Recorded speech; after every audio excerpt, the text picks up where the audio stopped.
രാക്ഷസപ്രണയം 15. ശ്രീദേവിയെ ഒന്ന് നോക്കിക്കൊണ്ട് അകത്തേക്ക് കയറാൻ തുടങ്ങിയ വിജയിനെ അവർ തടഞ്ഞു. മോൻ ഇവിടെ തന്നെ നിൽക്ക്, അമ്മ ഒരു വിളക്ക് കത്തിച്ചു കൊണ്ടുവരാം. പുറത്തൊക്കെ പോയിട്ട് തിരിച്ചു വന്നതല്ലേ, ആരതി ഒഴിഞ്ഞ് അകത്ത് കയറ്റാം, ശ്രീദേവി വെപ്രാളത്തോടെ പറഞ്ഞു. ആതിര താഴേക്ക് വന്നിട്ടുണ്ടെങ്കിൽ അവൾക്ക് തിരികെ കയറി മുത്തശ്ശിയുടെ മുറിയിലേക്ക് പോകാനുള്ള സമയം കൊടുക്കണം. അതിനുവേണ്ടിയാണ് ശ്രീദേവി ഇങ്ങനെ ഒരു കാര്യം പറഞ്ഞത്.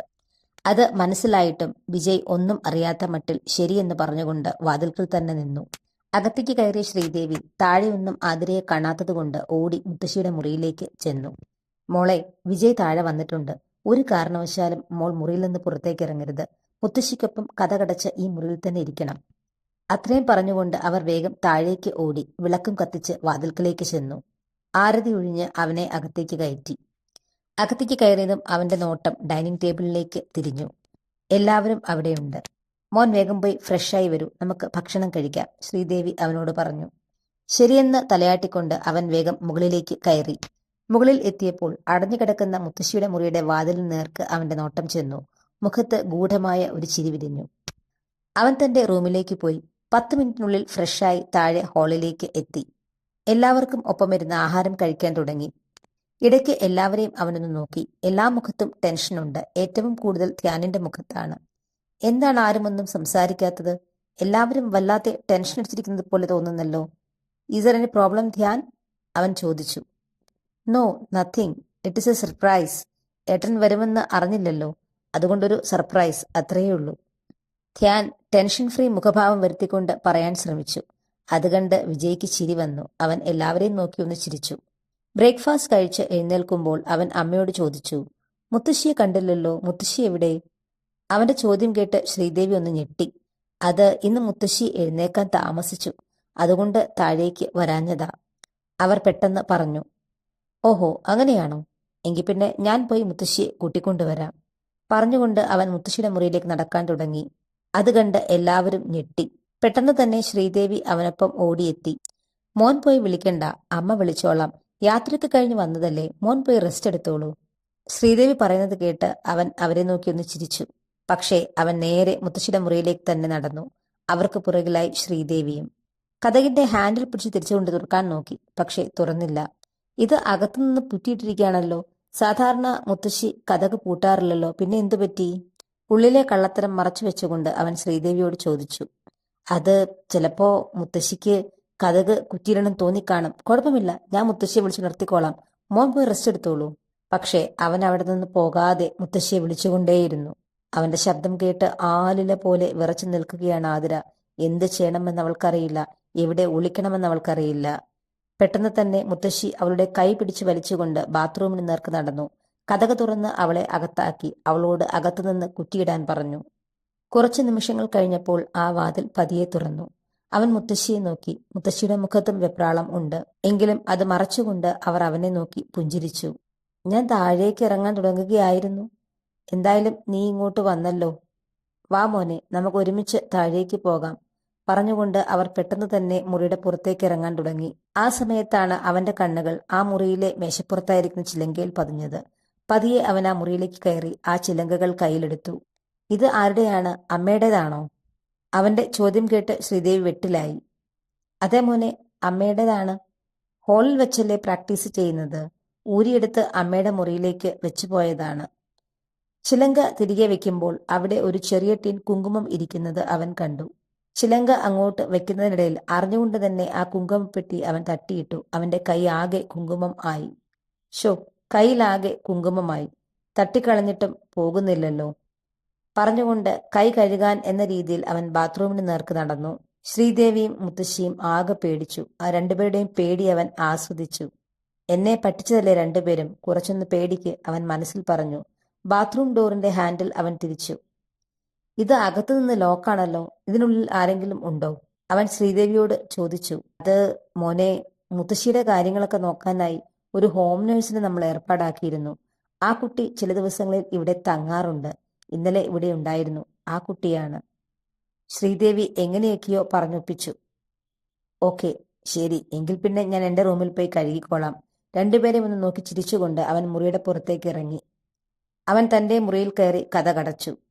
അവൻ റൂമിൽ കയറി കഥ കടച്ചതിന് ശേഷമാണ് മുത്തശ്ശിക്കും ശ്രീദേവിക്കും ശ്വാസം നേരെ വീണത്. പക്ഷേ വീണ്ടും ആ മുഖങ്ങളിൽ ടെൻഷൻ നിറഞ്ഞു. എങ്ങനെയും അവന്റെ കണ്ണിൽപ്പെടാതെ മോളെ മാറ്റണം. അവന്റെ ഉള്ളിൽ എന്താണുള്ളത് എന്ന് ചോദിച്ചു മനസ്സിലാക്കണം. അവന്റെ ദേഷ്യം തണുപ്പിക്കണം. കാര്യങ്ങൾ പറഞ്ഞ് ബോധ്യപ്പെടുത്തണം. അതിനെ കുറിച്ച് സാവകാശം കിട്ടിയേ പറ്റൂ. പെട്ടെന്നൊരു പക്ഷേ ആതിരയെ ഈ വീട്ടിൽ കണ്ടാൽ അവൻ എങ്ങനെ റിയാക്ട് ചെയ്യുമെന്ന് ആർക്കും അറിയില്ല. ശ്രീദേവിയും മുത്തശ്ശിയും താഴെ ഡൈനിങ് ഹാളിലേക്ക് ചെന്നു. മോളെ തൽക്കാലം ഇവിടെ നിന്ന് മാറ്റി നിർത്തണം. എന്റെ വീട്ടിലേക്ക് കൊണ്ടുപോകാം, പ്രതാപൻ പറഞ്ഞു. അത് കേട്ട് ധ്യാനിന്റെ കണ്ണുകൾ വിടർന്നു. എന്റെ വീട്ടിലെത്തിക്കഴിഞ്ഞാൽ നിന്നെ എങ്ങനെ എന്നേക്കുമായി എന്റേതാക്കണമെന്ന് എനിക്കറിയാം ആതിര. അതും ഏറ്റവും അടുത്ത നിമിഷം തന്നെ. അല്ലെങ്കിൽ വിജയ് നിന്നെ കണ്ടുപിടിച്ച് എന്നിൽ നിന്നകറ്റും, അവൻ മനസ്സിൽ പറഞ്ഞു. പ്രതാപനൊപ്പം ആതിരയെ അയക്കാം എന്ന കാര്യത്തിൽ തീരുമാനമായി. വിജയ് എന്തായാലും കുറച്ചു കഴിയുമ്പോൾ അവന്റെ ഫ്ളാറ്റിലേക്കോ അല്ലെങ്കിൽ പുറത്തേക്കോ പോകും. ആ സമയം ആതിരയെ അവിടെ നിന്ന് മാറ്റാമെന്ന് എല്ലാവരും തീരുമാനിച്ചു. വിജയുടെ കണക്ക് കൂട്ടലുകൾ അറിയാതെ അവൻ പുറത്തു പോകുന്നതിനായി എല്ലാവരും കാത്തിരിക്കാൻ തുടങ്ങി. ശ്രീദേവി, കുട്ടിയൊന്നും കഴിച്ചിട്ടില്ല. അവൻ വന്നു എന്ന് കേട്ടപ്പോൾ തന്നെ കരയാൻ തുടങ്ങിയതാണ്. വാതിലിൽ മുട്ടിയപ്പോഴേക്കും ആലില പോലെ വിറയ്ക്കുകയായിരുന്നു കുഞ്ഞ്. അനങ്ങാൻ പോലും അവളെ കൊണ്ട് പറ്റുന്നില്ലായിരുന്നു. ഞാനാണ് അവളെ പിടിച്ചു വലിച്ച് റൂമിനകത്താക്കി കഥ കടച്ചത്. നീ ഒന്ന് ചെന്ന് നോക്കു മോളെ. അവൾക്ക് കഴിക്കാനുള്ള എന്തെങ്കിലും കൂടി എടുത്തോ. ഇതിങ്ങനെ പോയാൽ ശരിയാവില്ല. അവനോട് മോളുടെ കാര്യം സംസാരിച്ച് ഒരു തീരുമാനം എടുത്തേ പറ്റൂ, മുത്തശ്ശി പറഞ്ഞു നിർത്തി. എന്നാൽ മുത്തശ്ശി പറഞ്ഞത് കേട്ട് ധ്യാൻ ഞെട്ടി. കാരണം വിജയോട് ആതിരയെക്കുറിച്ച് പറഞ്ഞാൽ അവൾ ഇവിടെയുണ്ട് എന്ന് അവനെ ഉടനെ അറിയിച്ചാൽ പിന്നെ ഒരിക്കലും തനിക്ക് അവളെ കിട്ടില്ല. മുത്തശ്ശി പറഞ്ഞത് ശരിയാണ്. ആതിരയെക്കുറിച്ച് അവന്റെ അഭിപ്രായം എന്താണ് എന്നറിയണം. പക്ഷേ അവൾ ഇവിടെയുണ്ട് എന്ന് ഇപ്പോൾ അവനെ അറിയിക്കാത്തതാണ് നല്ലത്. അവന്റെ സ്വഭാവം നമുക്കെല്ലാവർക്കും അറിയാവുന്നതല്ലേ. അവളെ ഉപദ്രവിക്കില്ലായിരിക്കും. എങ്കിലും അവൾ ഇവിടെ ഉണ്ട് എന്ന് അറിഞ്ഞു കഴിഞ്ഞാൽ അവൻ എങ്ങനെ പ്രതികരിക്കും എന്ന് നമുക്ക് പറയാൻ പറ്റില്ലല്ലോ. അടുത്ത ഞായറാഴ്ച വിഷു അല്ലേ? എല്ലാവർക്കും അമ്പലത്തിൽ പോകണമല്ലോ. അവിടെ പോയി പൂജയും കാര്യങ്ങളും എല്ലാം കഴിഞ്ഞിട്ട് അവൾ ഇവിടെ ഉണ്ട് എന്ന് അവനോട് പറയുന്നതായിരിക്കും നല്ലത് എന്ന് എനിക്ക് തോന്നുന്നു. തന്റെ കുടിലത മനസ്സിൽ മറച്ചു വെച്ചുകൊണ്ട് വളരെ സൗമ്യമായി ധ്യാൻ എല്ലാവരോടുമായി പറഞ്ഞു. മറ്റാരെക്കാളും നന്നായി വിജയുടെ സ്വഭാവം ധ്യാനിനറിയാം എന്നാണ് എല്ലാവരും കരുതിയിരിക്കുന്നത്. അത് മാത്രവുമല്ല, എല്ലാവരുടെ കണ്ണിലും ധ്യാൻ വളരെ നല്ല ഒരു വ്യക്തിത്വത്തിന്റെ ഉടമയാണ്. അതുകൊണ്ട് തന്നെ അവന്റെ വാക്കുകൾ എല്ലാവരും മുഖവിലേക്കെടുത്തു. ശ്രീദേവി പെട്ടെന്ന് തന്നെ ചായയും കഴിക്കാനുള്ളതുമായി മുത്തശ്ശിയുടെ മുറിയിലേക്ക് പോയി. മുറി തുറന്ന് അകത്ത് കയറി പെട്ടെന്ന് തന്നെ വാതിൽ കുറ്റിയിട്ടു. മുറിയിലെങ്ങും അവളെ കണ്ടില്ല. അവൾ ഇപ്പോഴും ബാത്റൂമിൽ തന്നെ ഇരിക്കുകയാണ് എന്ന് ശ്രീദേവിക്ക് മനസ്സിലായി. മോളെ, കതക് തുറക്ക്, അമ്മയാണ്. അവർ വാതിലിൽ മുട്ടിക്കൊണ്ട് പതിയെ വിളിച്ചു. കുറച്ചു സമയം കഴിഞ്ഞാണ് വാതിൽ തുറന്നത്. എന്നാൽ ആതിരയുടെ രൂപം കണ്ട ശ്രീദേവിയുടെ കണ്ണുകൾ നിറഞ്ഞു. കരഞ്ഞു കരഞ്ഞ് മുഖമാകെ ചുവന്നിരിക്കുന്നു. ശരീരമാകെ ആലില പോലെ വിറയ്ക്കുകയാണ്. പെട്ടെന്ന് തന്നെ അവൾ ശ്രീദേവിയുടെ നെഞ്ചിലേക്ക് വീണുകൊണ്ട് പൊട്ടിക്കരഞ്ഞു. അമ്മ, എനിക്ക് പേടിയാവുന്നു. അമ്മ, എനിക്ക് വല്ലാണ്ട് പേടിയാവുന്നു. എൻ്റെ ദേഹമൊക്കെ തളരുന്നു. എന്നെ രക്ഷിക്കമ്മ. ആ രാക്ഷസൻ എന്നെ കൊല്ലും. എനിക്ക് പേടിയാവുന്നു. അവൾ പിച്ചും പേയും പറയുന്നത് പോലെ കരഞ്ഞുകൊണ്ട് പറഞ്ഞുകൊണ്ടേയിരുന്നു. ശ്രീദേവി പതിയെ അവളെ കട്ടിലിൽ കൊണ്ടിരുത്തി. അവളുടെ മുടിയിൽ തഴുകി. ഞങ്ങളെല്ലാവരും ഇവിടെ ഇല്ലേ? ഞങ്ങളൊക്കെ നിൽക്കുമ്പോൾ അവൻ മോളെ ഉപദ്രവിക്കുമോ? മുത്തശ്ശി ഇന്ന് തന്നെ നിന്റെ കാര്യം അവനോട് സംസാരിക്കും. നിന്നെ ഒരിക്കലും ഉപദ്രവിക്കില്ല എന്ന് അവനിൽ നിന്ന് ഉറപ്പ് മേടിക്കും.